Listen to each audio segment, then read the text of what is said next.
Ladies and gentlemen, last night at AEW Revolution, I believe that we witnessed the beginning of the end of AEW. AEW Revolution was perhaps one of the worst pay-per-view events I've ever seen. Everybody's going to talk about the weak explosion at the end, but that was just icing on the cake for what was a horribly booked show. And to think that people actually paid $50 for that garbage is a slap in the face to everyone who thought they were going to get their money's worth. It was awful. Awful. All the WWE haters, all the AEW fanboys, you might try to defend this, but we all witnessed what was the biggest botch in wrestling history. And I don't think anything comes close. How terrible was it to see Moxley and Kingston in the middle of the ring, and then some sparklers go off. They pretend like it's like an atomic bomb just set off in the ring. Kingston goes limp. Moxley just lays there like he's knocked out. The announcers sell it like it was the biggest explosion in history. I've had more explosive diarrhea than what we saw at AEW Revolution. My sneeze has been more explosive than what we saw at AEW Revolution, which confirmed what I've been saying all along. AEW is minor league garbage. And this was the icing on the cake on a show that, after being hyped for 2 weeks, everybody wondering who did AEW sign, who was the major free agent. Was it Brock? Was it CM Punk? Was it John Cena pulling a Hulk Hogan? Was it The Undertaker? Was it The Rock? Who was going to be this huge, huge name that AEW signed? Christian? Am I going back in time to 2005, 2006 and watching TNA? Christian? I'm a fan of Christian. I actually prefer Christian over Edge. But the fact that he's being built as this superstar, this Hall of Fame worthy talent, this mega name in the wrestling industry, honestly, it was embarrassing. I've not seen so many letdowns in one show. This show, AEW Revolution, was built on two things. The free agent signing and the explosion. Both of them were fails. Major fails. And on the night this entire show was booked terribly, we had Maki Ito, who I like, teaming up with Britt Baker. Why?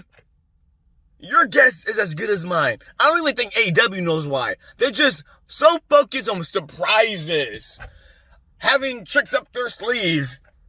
Maki Ito teaming with Britt Baker for no reason. And then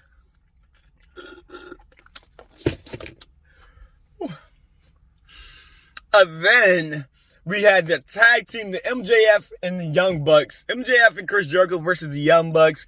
It was a typical, after getting their dad beat, after the dad gets beat up by Jericho and MJF, the Young Bucks, instead of this being like a blood feud, changing up their style, showing their mentality, all it was another one of the Young Bucks spot fest indie gymnastic garbage. A garbage of a match. Terrible match, in my opinion. Hated it. And then we go to I don't know if it's in order, but a Casino Battle Royal where teams were just getting thrown out at like 100 miles per hour. Everything was happening. Nobody knows who's in, who's out. Santana Ortiz gets buried again, thrown out early in the match. We have some terrible botches, Eva Uno. We have some other terrible moments in the match. It was a disaster of a Battle Royal. And then we get this choreographed gymnastic, this West Side Story choreographed scene at the end, which is supposed to be wrestling. Awful. And then we got what? 62-year-old Sting. A man who, I'm not going to make fun of him, but as far as wrestling-wise, he's old. Sting, who was in his prime in the early 90s, burying Brian Cage and Ricky Starks.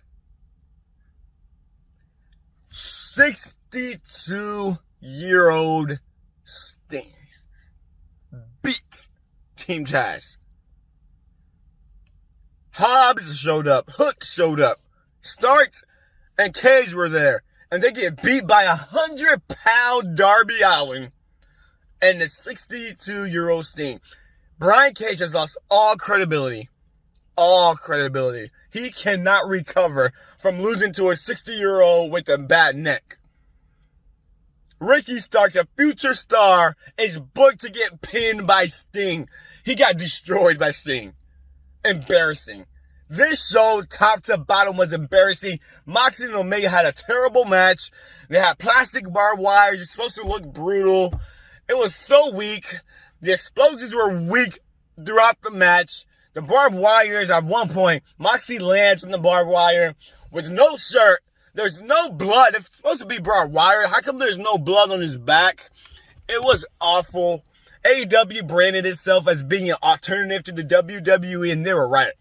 The WWE continues to be the gold standard. AEW continues to be minor league indie garbage. I said what I said. And if you disagree, you can comment below. You can like this video. You can share this video. You can go on Twitter, JobberNation TV. Let me know how you feel, because you guys know I don't hide. I don't run.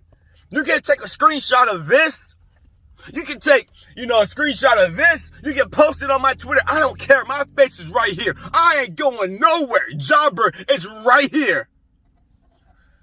I'm the reality check of the IWC.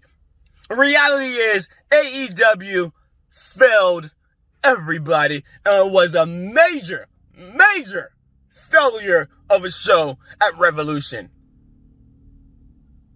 Follow me on Twitter, JobberNation TV. Instagram is JobberNation TV as well. Let me know how you feel. I ain't going nowhere. Y'all know where to find me. Jobber out.